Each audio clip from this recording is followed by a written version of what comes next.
Bismillahirrahmanirrahim. Assalamualaikum warahmatullahi wabarakatuh.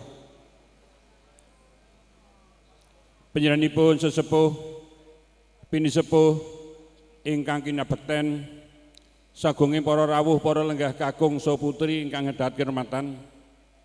Saderengipun nyuwun pangapunten kang ageng awit kula temawantun ngadeg matur saestu nuwunipun punapa dados atur pamundhut saking njanipun Bapak Sunarto Ibu Parmi wonten ing Dukuh Karampung RT setunggal RW 9 Kismoyoso Ngemplak Boyolali. Saderengipun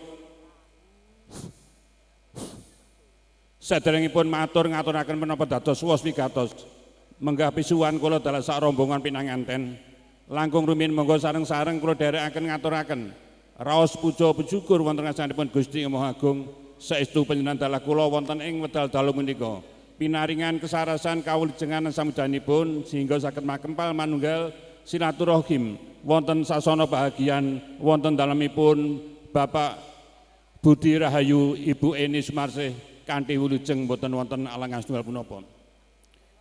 Panjenenganipun Bapak Komari BA ingkang kula hormati, kula pinangka talang atur saking panjenenganipun Bapak Sunarto Ibu Parmi lumantar kula ingkang kesepindah ngaturaken salam taklim kunjuk dumateng panjenenganipun Bapak Budi Rahayu Ibu Eni Sumarsih kanthi wasilah Assalamualaikum warahmatullahi wabarakatuh. Jangkep ingkang kalih nuhuni punapa dados atur pamundhut saking panjenenganipun Bapak Budi Rahayu Ibu Eni Sumarsih bilih rikala dinten Ahad Surya kaping 12 April 2026 panjenenganipun Bapak Budi Rahayu Ibu Sunarsih hangaturaken putra kakungipun ingkang sesirih Bagus Aditya Budi Setiawan ingkang supados kaijab kabulaken saha kadhapaken kalian Roro Ayu Desi Dita Pramundari Alih Madya Kebedanan saestu ijab kabul saha dawuhipun putra temanten sampun katindakaken wonten dalemipun Bapak Sunarto kanthi wilujeng boten wonten alangan setunggal menapa.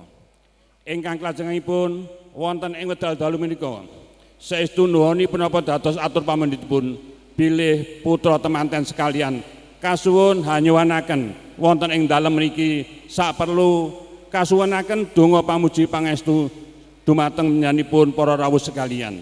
Awit saking menika ing samangke kula sumanggaaken dumateng panjenenganipun Bapak Budi Rahayu dalah Ibu Sumarsih. Panjenenganipun Bapak Komari BA ingkang kula hormati, saestu pisuwan kula kinanten uba rampe sauntawis kirang langkung wonten angsal-angsal lan sanesipun mugi katampi kanthi sukrane penggalih.